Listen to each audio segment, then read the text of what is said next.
Rick Harrison, the charismatic and often outspoken owner of the world-famous gold and silver pawn shop in Las Vegas, has long been a household name thanks to the hit reality TV show Pawn Stars*.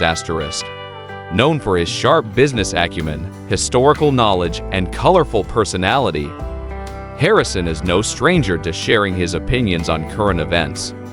Recently, he made headlines when he publicly praised former President Donald Trump's border policies following the tragic death of his son from a fentanyl overdose. The incident not only shed light on the devastating impact of synthetic opioids, but also reignited debates about U.S.-Mexico border security, drug trafficking, and government responsibility. The story begins with an unimaginable loss that rocked Rick Harrison's family. His son, Brian Big Hoss Harrison, passed away after accidentally ingesting fentanyl, a powerful synthetic opioid that has become one of the leading causes of overdose deaths in the United States. Fentanyl, which is 50 to 100 times more potent than morphine, has flooded American streets in recent years, often disguised as other drugs or mixed into counterfeit pills.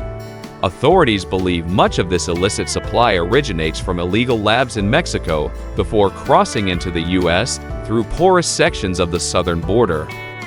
For Rick Harrison, the tragedy was deeply personal. In interviews and public statements, he described how the drug had snuck into their lives without warning, leaving behind grief and unanswered questions. He spoke candidly about the pain of losing a child and expressed frustration with what he perceives as systemic failures at multiple levels of governance. This anguish ultimately led him to voice strong support for stricter border enforcement measures, policies championed by former President Trump during his time in office. Donald Trump's presidency was marked by controversial yet aggressive efforts to tighten border security between the United States and Mexico. Among these initiatives were plans to construct a physical wall along portions of the border, increase funding for customs and border protection, and implement stricter immigration controls. Critics argued that such measures were ineffective, costly, and divisive, while supporters maintained they were necessary steps to combat illegal immigration and stem the flow of dangerous substances like fentanyl into the country. Harrison aligned himself squarely with the latter camp. In various media appearances, he credited Trump's hardline approach with making significant strides toward curbing the influx of illicit drugs. Specifically, he pointed to statistics showing increased seizures of fentanyl at ports of entry and heightened interdiction efforts along smuggling routes. While acknowledging that no policy could completely eliminate the problem, Harrison insisted that tougher border enforcement represented a crucial step forward. "I lost my son because of this poison," Harrison said in one emotional interview, "and I know we can't stop every single shipment, but if even one less kid dies because we're doing everything we can to keep this crap out of our communities, then it's worth it." His comments resonated with many Americans who have similarly suffered losses due to the opioid epidemic. However, they also sparked backlash from critics who accused him of oversimplifying a complex issue and endorsing policies they view as harmful to marginalized groups. To fully understand Harrison's stance, it's essential to examine the broader context of the U.S. opioid crisis and its intersection with international drug trafficking networks. According to data from the Centers for Disease Control and Prevention, over 100,000 people died from drug overdoses in the United States in 2021 alone, with synthetic opioids like fentanyl accounting for nearly two-thirds of those fatalities. Experts attribute this surge partly to the widespread availability of cheap, high-potency fentanyl manufactured in clandestine labs abroad. Mexico plays a central role in this dynamic. Organized crime syndicates operating within the country produce vast quantities of fentanyl using precursor chemicals sourced primarily from China. These drugs are then smuggled across the U.S.-Mexico border via various means, including hidden compartments in vehicles, underground tunnels, and human couriers, before being distributed nationwide. Despite ongoing cooperation between U.S. and Mexican authorities, the scale of the operation continues to overwhelm law enforcement resources.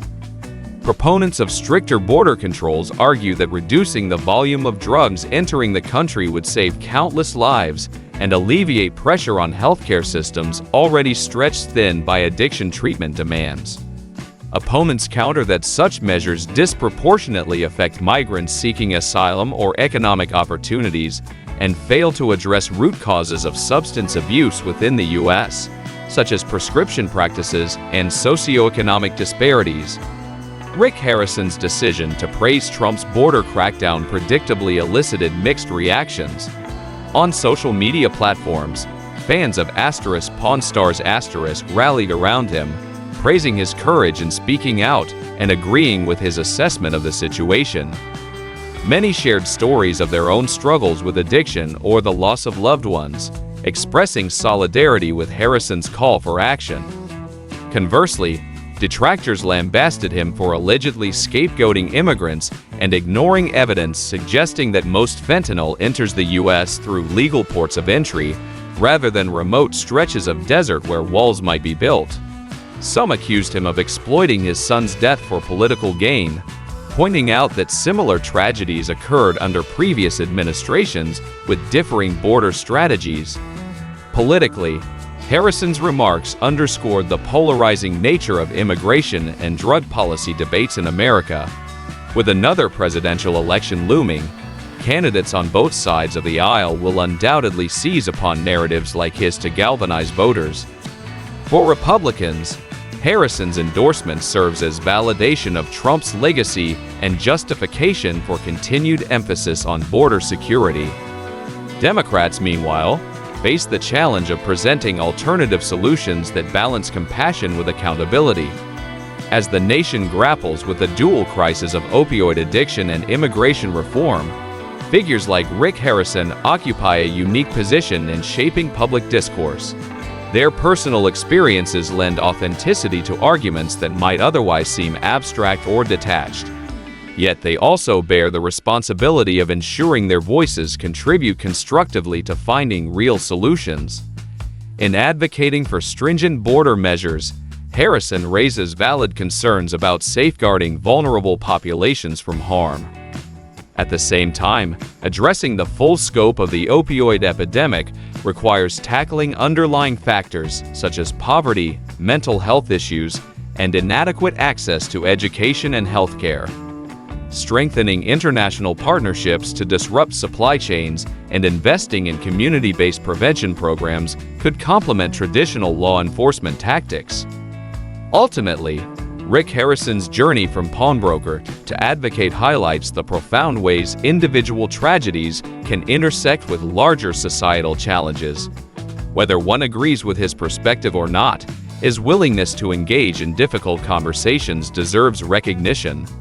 By continuing to share his story and listening to others, he helps keep vital issues at the forefront of national attention. In conclusion, Rick Harrison's praise for Trump's border crackdown following his son's fentanyl-related death encapsulates the complexities surrounding drug policy, immigration, and public health in modern America. It reminds us that behind every statistic lies a human face, a reminder of why these debates matter so deeply. As policymakers, activists, and citizens navigate these contentious waters, empathy, nuance, and collaboration must guide the way forward.